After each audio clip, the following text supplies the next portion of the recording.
The flood emergency affecting 3 states is expected to worsen today when waters peak in the southern New South Wales city of Wagga Wagga.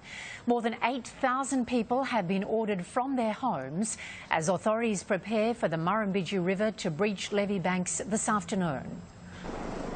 The city of Wagga Wagga is just hours away from an expected flood peak of 10.9 metres. It's shaping as the worst flood disaster in almost 160 years. Locals are frantically trying to protect their homes. The levee may hold, it may not hold. Should the levee fail and the water enter into the CBD and other areas in Wagga Wagga, then people need to be in the evacuation centre, not in their homes or businesses. The evacuation order was issued at 10 last night. The SES went door to door and residents were quick to move, sandbagging businesses and loading their cars. The operation was as swift as the rising floodwaters, with 8,000 people moving to higher ground.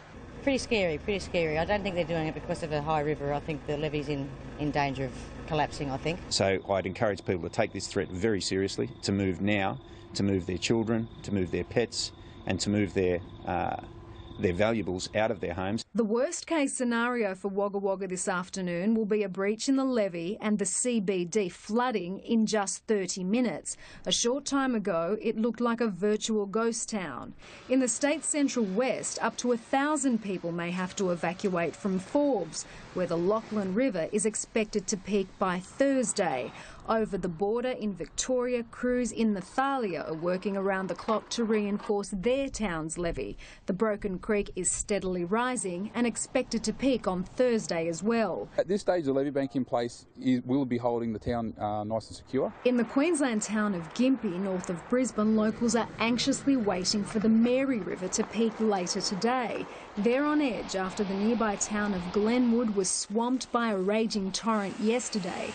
82-year-old Fred Duffel died when his four-wheel drive was swept away.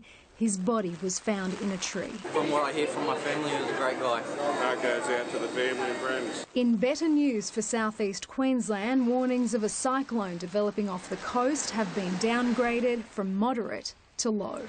Penny GHOSN, 7 News.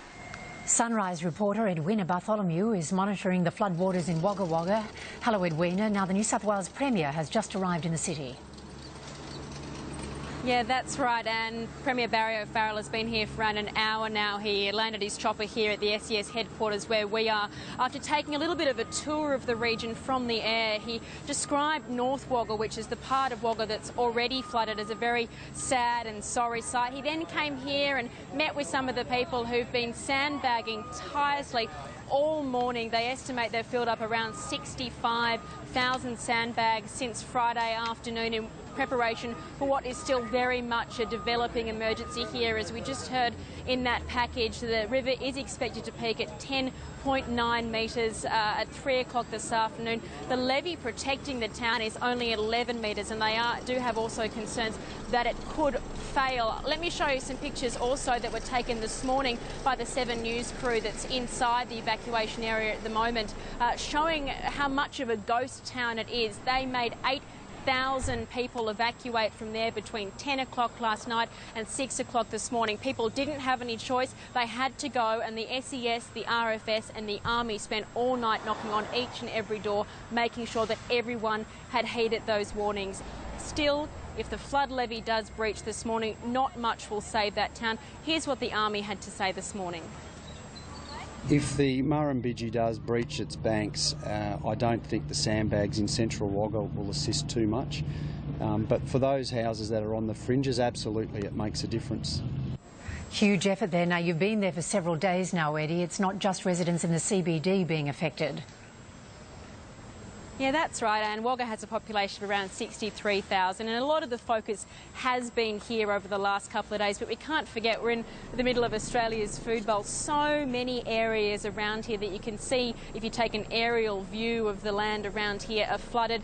Other towns upstream from here, Gundagai, Narrandera, also flooded. The Lachlan River at Forbes as well. So many areas here just inundated with rain over the last 8 days that has basically smashed smashed any existing weather records.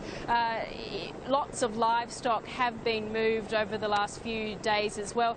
And a nice little story that we came across, our cameraman Tim Stewart, who was in town yesterday, he saw a wallaby that was stuck in the very fast-flowing Murrumbidgee River, obviously fighting with all its might to try and get out of there. We can tell you that it did get out alive, but of course a lot of pressure running all of that water downstream and hopefully away from this area. It'll be a long time yet, though, before it's all clear, Anne. Oh, a little bit of good news there. Take it easy, Eddie, and thank you very much for updating us on the situation.